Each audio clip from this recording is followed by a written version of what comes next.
Well, the time is just gone 8:41 a.m. We continue right here on Salam Media, and we are now talking about commemorating the 162nd anniversary on the arrival of indentured Indian laborers to South Africa.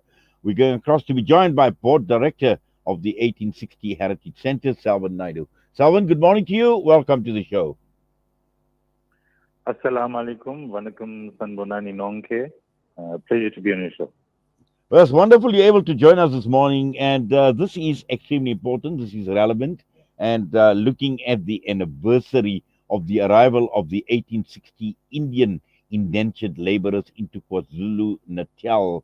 Now, I know there was an event that had taken place to commemorate the 162nd anniversary at the Durban beachfront, and just take us through, why this is so important to commemorate this anniversary? Look, I think it's so important that we acknowledge previously marginalized histories, and now 28 years into our democracy, we sit at exciting times when previously marginalized history is now being brought to the fore. We recognize that we have a diverse history and heritage in South Africa, and all of which needs to be recognized as a collective history. So indenture makes up one of these many stories that makes up the collective history of South Africa. And 28 years into our democracy, we now are able to commemorate these events. In the dark old days of the apartheid government, we weren't allowed to commemorate these events, and it largely depended on a few individuals who were able to remember them. It's only in 2010 that this impetus take place in order for many more people to recognize Indian indentured workers arriving in 1860 on the 16th of November to simply grow the ailing, and I must be very clear here, it was an ailing colonial economy, and labor was the impetus in order to grow that ailing colonial economy. So this 16th of November commemorates the arrival of those indentured workers on African shores some 162 years ago. It's a very poignant, symbolic commemoration, and we call it a commemoration, not a celebration, because of the harshness of the system of indenture in South Africa. Well, I think you make a very, very good point, and you're talking about the harshness of the system, and this is something that sometimes, when one looks at the generation, especially today's generation, I don't think they could truly appreciate what the indentured laborers actually went through. We've seen our Indian community in South Africa grow in leaps and bounds and make a lot of progress in all aspects. Whether we're talking about business, we're talking of the business, we're talking of professionals, we're talking about just the overall contribution of Indians to South Africa, to its growth, even to the democracy that we now enjoy. When one looks at many of the people in the past that were part and parcel of the struggle, and now that we are enjoying these benefits of democracy, it gives us time to reflect and to appreciate what those people actually meant to us and how they contributed to where we are today, Salvan. Absolutely. There's multiple reasons as to why this history is not being recognized, and that responsibility falls to us to be able to tell the story. Because if we are not able to tell these stories and commemorate it amongst ourselves, then it becomes problematic. One of the gaps is education and the way in which it's taught in the curriculum. In the curriculum, it's taught in a glossary manner. So in grade 8, it's just barely one page, and then in grade 10, maybe 2 pages of indentured history that's being taught. But more than that, I think, the struggle history throughout, and there we look at all races, where youngsters are not understanding the full impact of the freedom struggle, the history of indenture, and so on. However, that responsibility falls to us as parents. Now, as I speak to you, I hear a voice that we are in the same age, so almost the same age bracket. When we were growing up, we didn't know anything about indenture, right?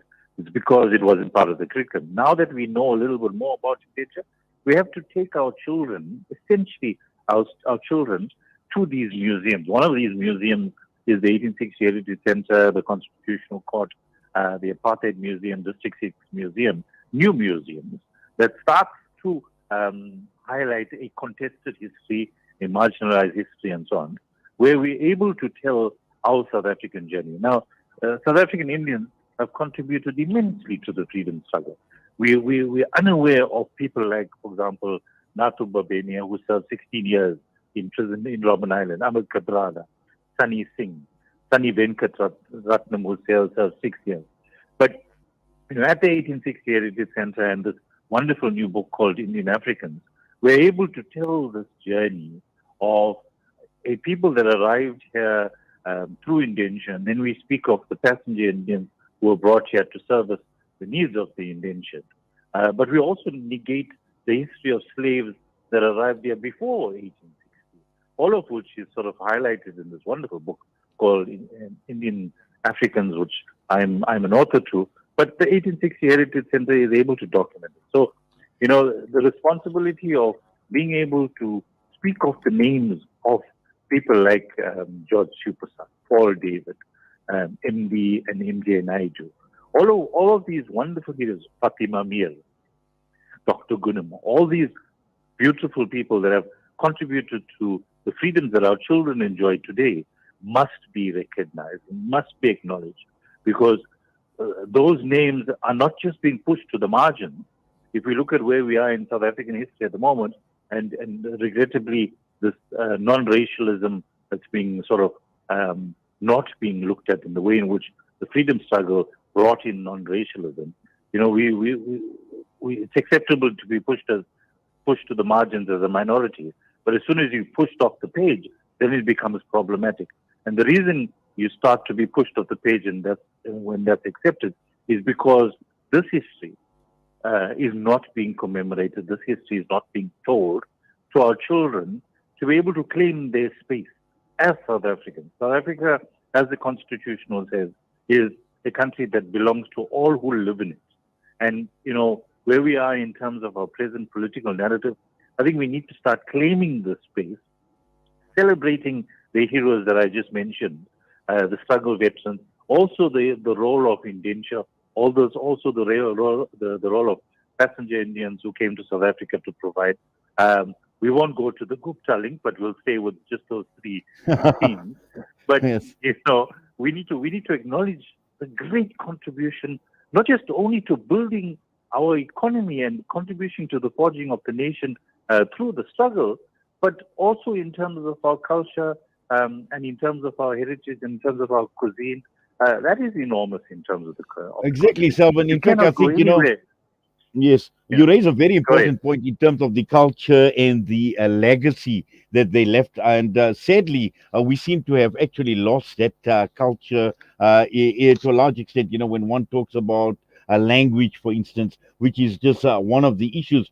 But just looking at what they left us in terms of a legacy, these were people that came, they were sincere people. They made absolutely sure. And I think a lot from a cultural perspective, even from a religious perspective, in terms of what we are enjoying today. Whether we're looking at our mosques, we're looking at our temples, whether we're looking at Islamic schools, whether we're looking at religious classes, all those type of things, they left behind. They built the cornerstone, they built the foundation of the very structures that we actually enjoy today, and we've been able to build on that. But sadly, some of it has actually been lost along the way, Salwan. Absolutely. I grew up as a young boy where, as a Hindu, my mum took us often to a place of pilgrimage, which is the Hazrat Bacha Pir mausoleum, the shrine. Um, that is an important link for us as Indian South Africans, simply because that is the only connection to the SS Truro that arrived here in 1860. Through Professor Ghulam's Fayed's investigate work, he was able to recognize that Hazrat Bacha Pir arrived here on the first ship, SS Truro, and we have that only link in his gravesite in Durban as a link to the 1860 legacy and to the Truro. So I think that's such an important thing. And as South African Indians, we have a camaraderie that's not seen anywhere else. Growing up, we are able to acknowledge and celebrate Eid when Eid is being celebrated by Muslims, Christmas in December, Deepavali when it comes time for Hindus to celebrate. So that camaraderie needs to come back into the fold.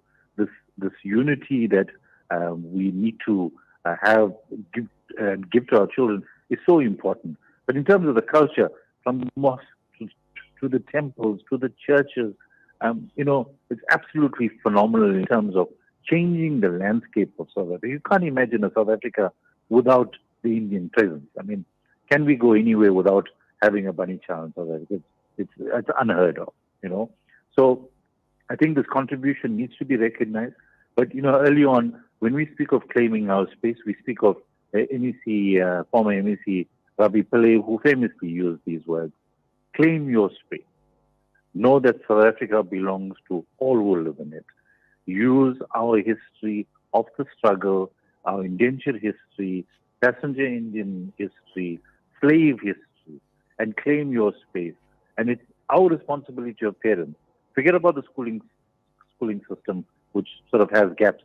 Our responsibility to your parents to get to our children and to our grandchildren, to make them proud, holding up their chins, proudly walking, knowing that this is a country that belongs to us and all South Africans.